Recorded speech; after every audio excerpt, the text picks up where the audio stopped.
Hello, History Leaks here. One of the most impressive ancient Greek sites that exists today is actually found in Africa. These are the ruins of what was once a thriving city. It was a center for trade, and it even had its own school of philosophy. They had incredible architecture which rivaled the temples that could be found in Greece itself. But eventually the city went into decline and was abandoned, and today what's left is the ruins of what was once a great city. And in this video, I want to tell you the story of how a group of ancient Greek colonists founded a city on the coast of Africa which lasted for centuries, and what led to its eventual downfall and disappearance from the world stage. If that sounds good to you, please consider subscribing to my channel and leave a like on the video. It really helped me out. Now let's get into it. So the story begins in the island of Thera, which is modern-day Santorini. This island in the 7th century was experiencing a lot of drought, famine, and internal civil strife.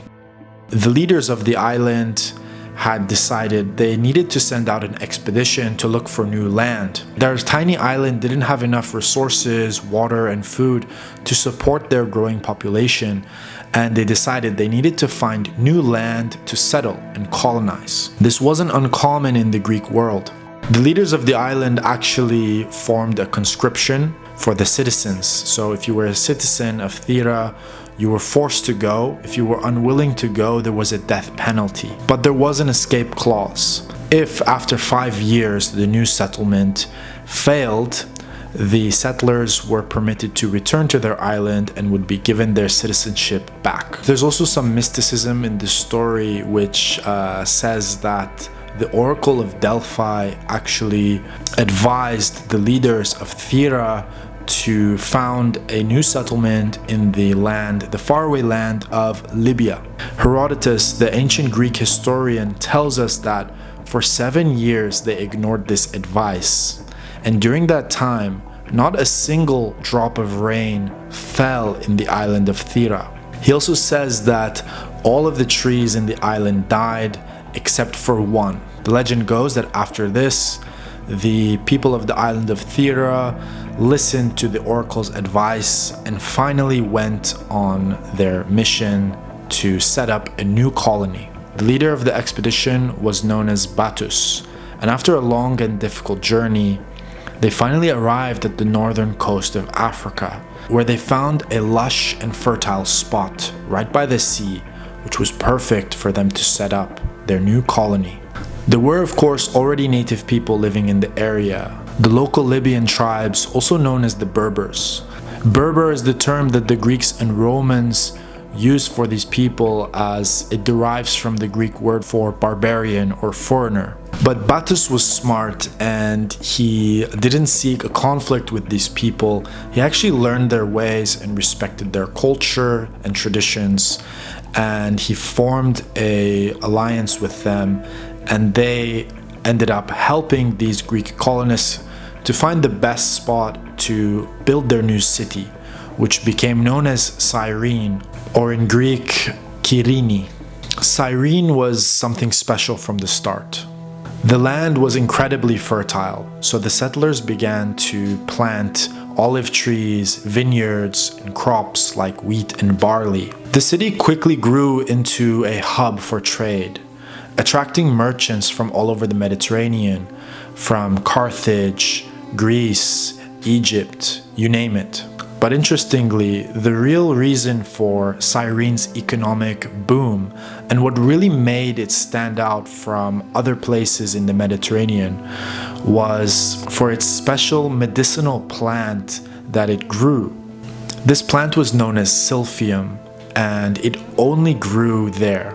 This was a very special plant in the ancient world. It was in high demand, as it could be used for medicine, perfume, and even as an aphrodisiac. This plant was so integral to the success of Cyrene that it can even be found on gold coins from Cyrene from that period. But it wasn't just about the trade. Along with the wealth, Cyrene became a center for culture and learning. Philosophers, scientists, poets, they all gathered there. One of the most famous figures from Cyrene is a man called Eratosthenes. He was a mathematician, and he was basically the first person to figure out the circumference of the earth before anyone else. He was from Cyrene. These advancements would not have happened if it wasn't for the founding of the city of Cyrene. Cyrene had also founded its own school of philosophy called the Cyrenaic School of Philosophy. It was founded by a man named Aristippus. He was a student of Socrates, and he eventually founded his own school of philosophy in Cyrene. But he had his own philosophical outlook to life, which basically revolved around the idea that pleasure was the most important goal in one's life, seeking out pleasure. This view eventually became known as hedonism. Basically, at this time, Cyrene was flourishing. They established a medical school, universities, and erected some of the most magnificent temples in the ancient Greek world. The medical institution of Cyrene came only second to the one that existed in Kos, which was the biggest in the ancient world. Cyrene continued to thrive in the Mediterranean due to its production of silphium and its philosophical and learning centers. When Alexander the Great conquered the Persian Empire, they basically became a subject city under him, and eventually when the Ptolemies succeeded Alexander, took over Egypt, Cyrene remained there as a client city-state of the Ptolemies, of Ptolemaic Egypt, and eventually was incorporated into the Roman Empire as the Romans took over the Mediterranean. The city itself lasted well into the Roman Empire for centuries. Of course, over time, its culture adapted, and it had influences of both Roman, Greek, and the local Libyan culture, all fused together. The Romans loved Cyrene. They expanded the city, they built new temples, and they even built a new amphitheater which can be seen today in the ruins. Eventually, the city of Cyrene began to decline.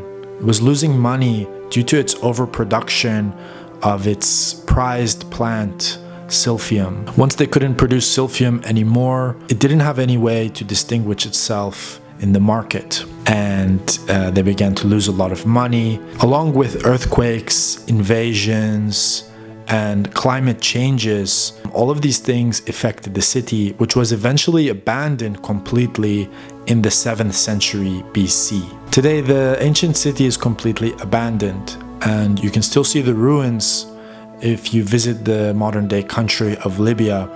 It's listed as a UNESCO World Heritage Site. It remains as one of the most neglected and endangered UNESCO World Heritage Sites in the Mediterranean due to its improper restoration and maintenance, as well as the significant looting of ancient Greek artifacts that has gone on over the past few decades. This is an incredible site with an incredible story and history, which needs to have more recognition and more funding to be taken care of for future generations to see and learn about the city of Cyrene, learn from it, and be inspired by its amazing story. If you haven't already, please consider subscribing to my YouTube channel and leave a like. I read all the comments and respond to as many of them as I can. Thank you for watching, and I'll see you guys in the next one. Take care.